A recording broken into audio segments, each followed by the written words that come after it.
Hi guys, welcome to my channel. My name is Danica and I'm a part-time reseller on POSHMARK Canada. I also sell on POSHMARK US. I list on eBay and that's about it. I'm also a full-time flight attendant. That's where Thrifty Stew came from, stewardess. I don't think I made that clear enough. A lot of people just think I like soup. Anyway, today's video is one I've been working on for a bit. And it's a video about the real cost of selling on POSHMARK.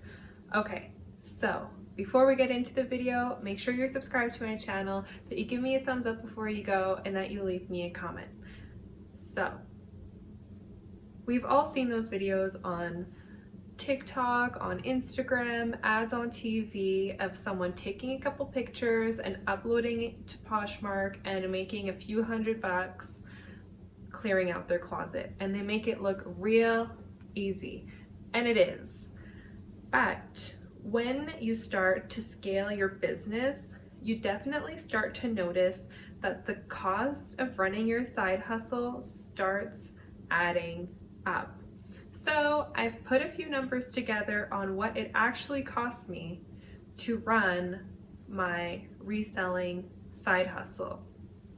So to start off with, I have inventory. Inventory, this is different for everyone. It depends where you source. I used to source a lot at the bins, and there are months where I spent as little as $100 sourcing. But for the sake of this video, on average, I probably spend about $400 to $600 a month on inventory.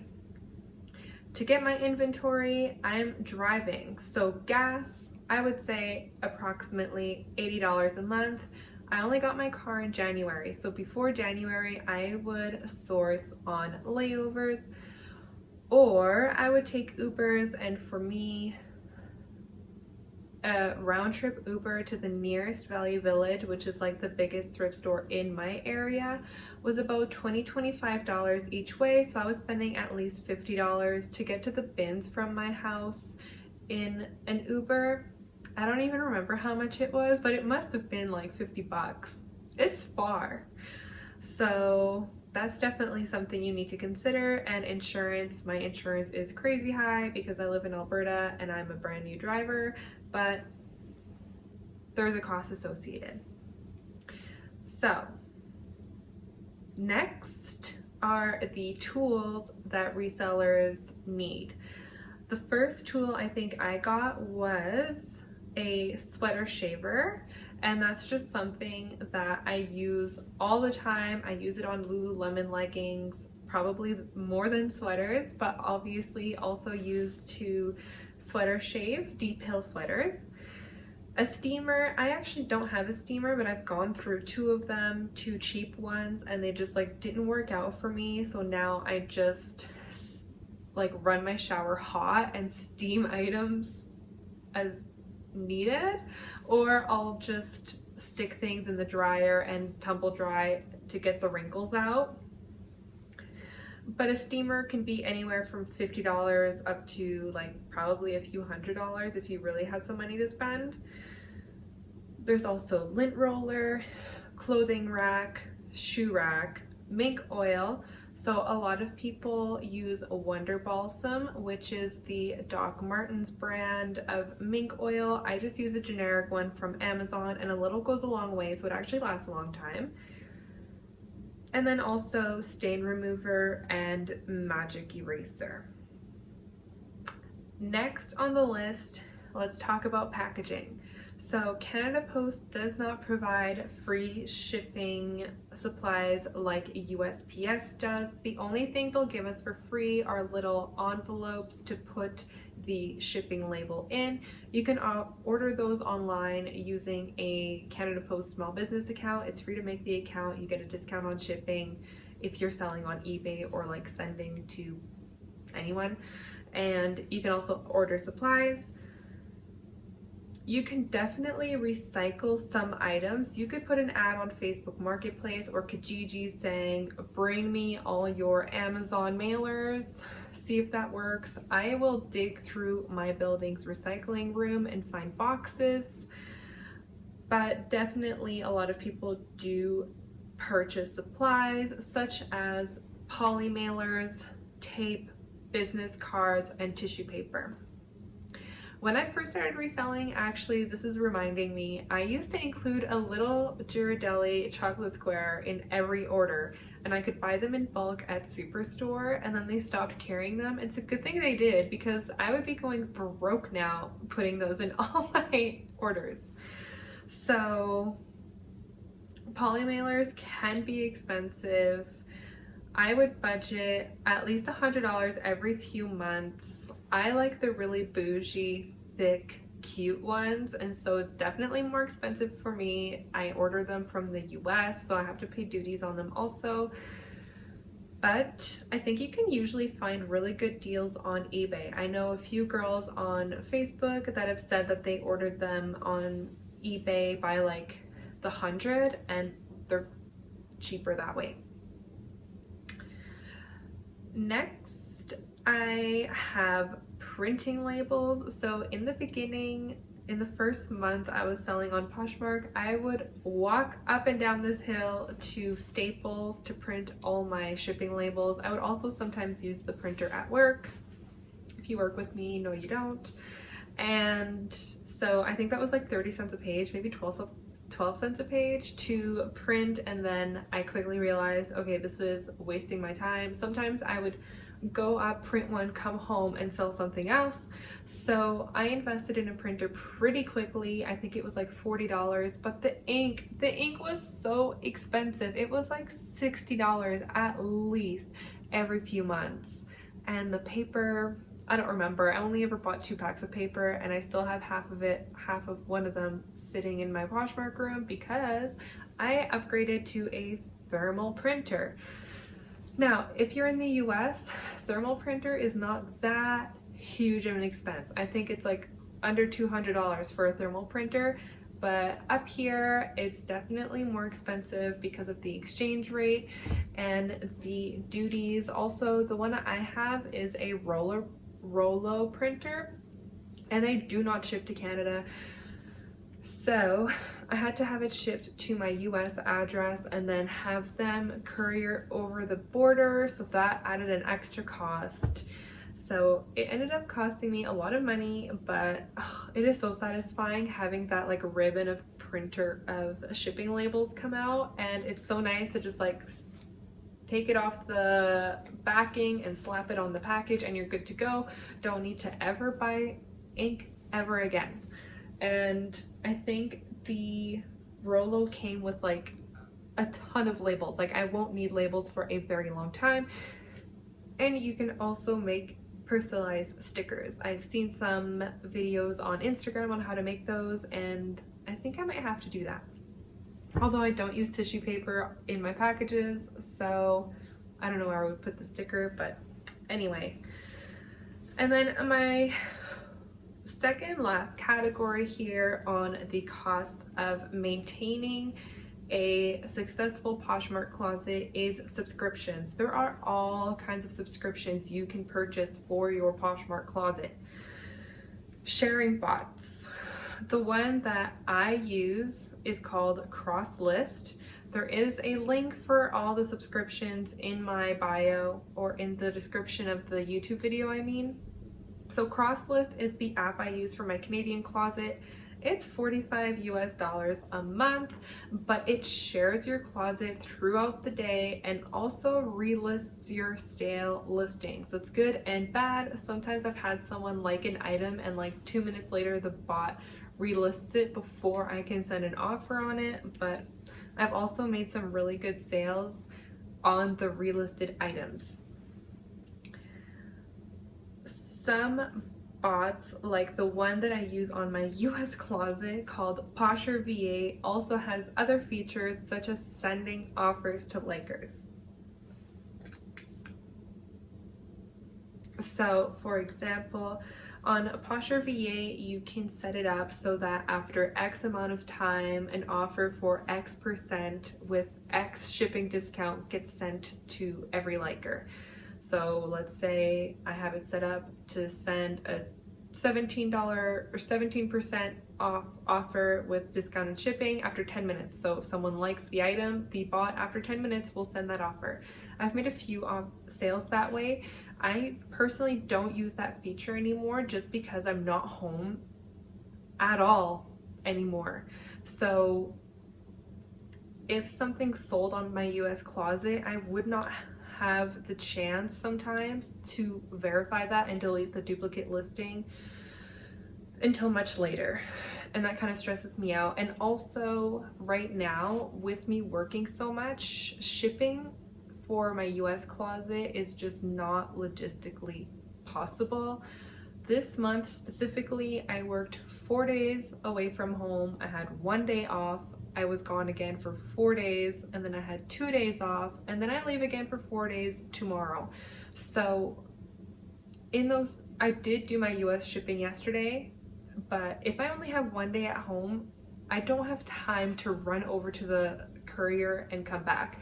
It's only like a 12-minute drive each way, maybe 15 minutes, but when I have a day off, I have so many things I need to do. So anyway, so Posher VA is $25 US a month, and it does have way more features than Crosslist. It just isn't compatible with Canadian Poshmark yet. I have been asking them to the point where I'm probably annoying them, but they are working on it. It's just not compatible yet. Now, the last category I have, I do have one more subscription. The other subscription that I have is Prime Lister. I did win a month of Prime Lister on an Instagram giveaway, and so I've been using that. It is, I don't even have the cost for it in front of me. I will look that up. But anyway, Prime Lister is an app that lets you cross list, and it is actually compatible with Poshmark Canada, Poshmark US, Poshmark Australia, eBay Canada, eBay US, Depop, Etsy, Facebook Marketplace, Mercari, I think also if you're in the US. So their plans are, the basic plan is $20.83 US a month. It says it does, I don't think I'm using the app right, or it's a Chrome extension. I need to, I think, figure out how to play with it a little bit more. Oh, that's the annual. Monthly is $30 a month for the basic plan. It says unlimited auto relisting. I don't have auto relisting turned on. Listing tasks, scheduled tasks, bulk tasks, cross listing, inventory management, and auto delisting is coming soon. Oh, I love to hear that, because that's what I need, honestly, is one app that does it all, or one Chrome extension that does it all. So the Prime Lister extension, like I said, cross list, so you list on one platform and then you check the listings. I just usually list on Poshmark Canada, and then there's a little square on the listing. You click the square, you select as many as you need, and then you just hit cross list Poshmark US, eBay. Now, it doesn't just do it and exit. You still need to enter in some information. You still need to enter in the brand, the size, the colors,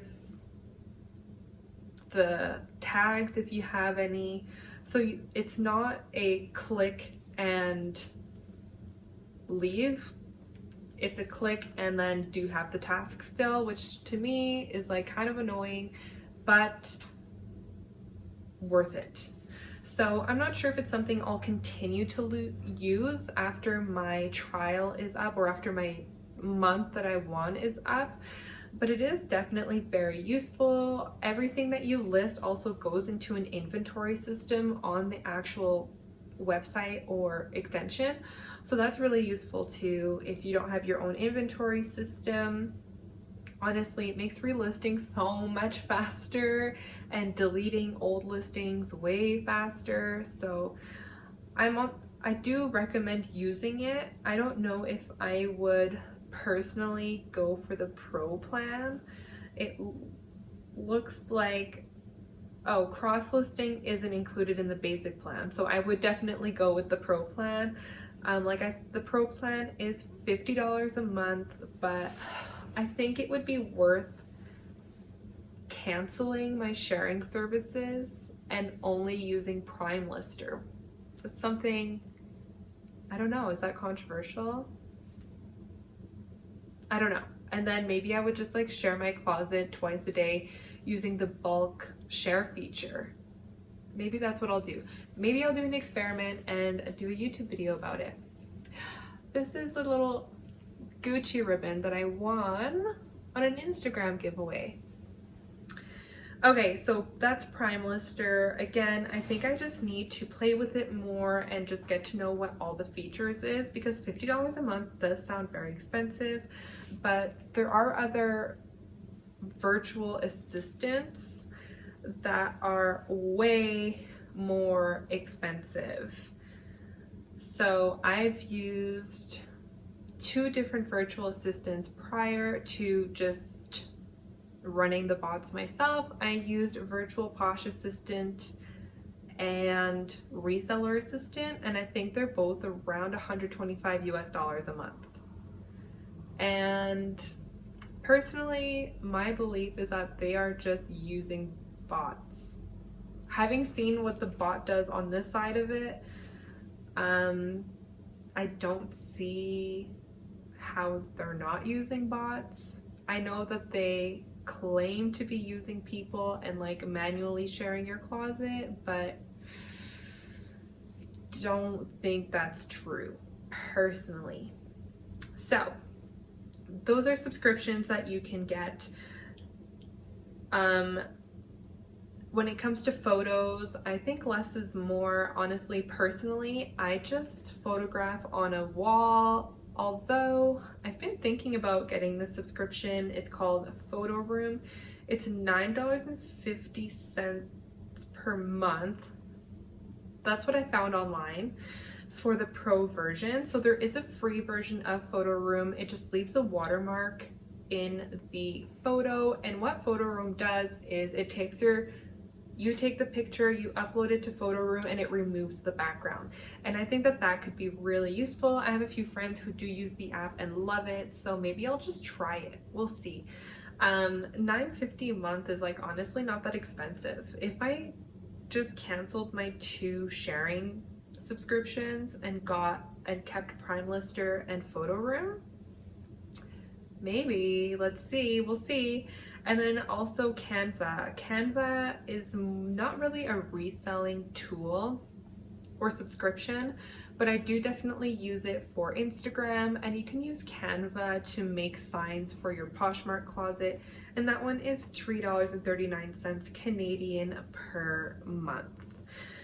So, I mean, this adds up.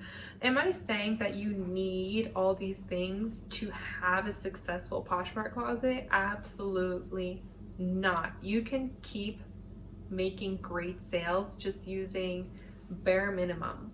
But these are all things that I have found really add value to my side hustle by giving me more time to do the parts of the reselling that I enjoy, basically sourcing.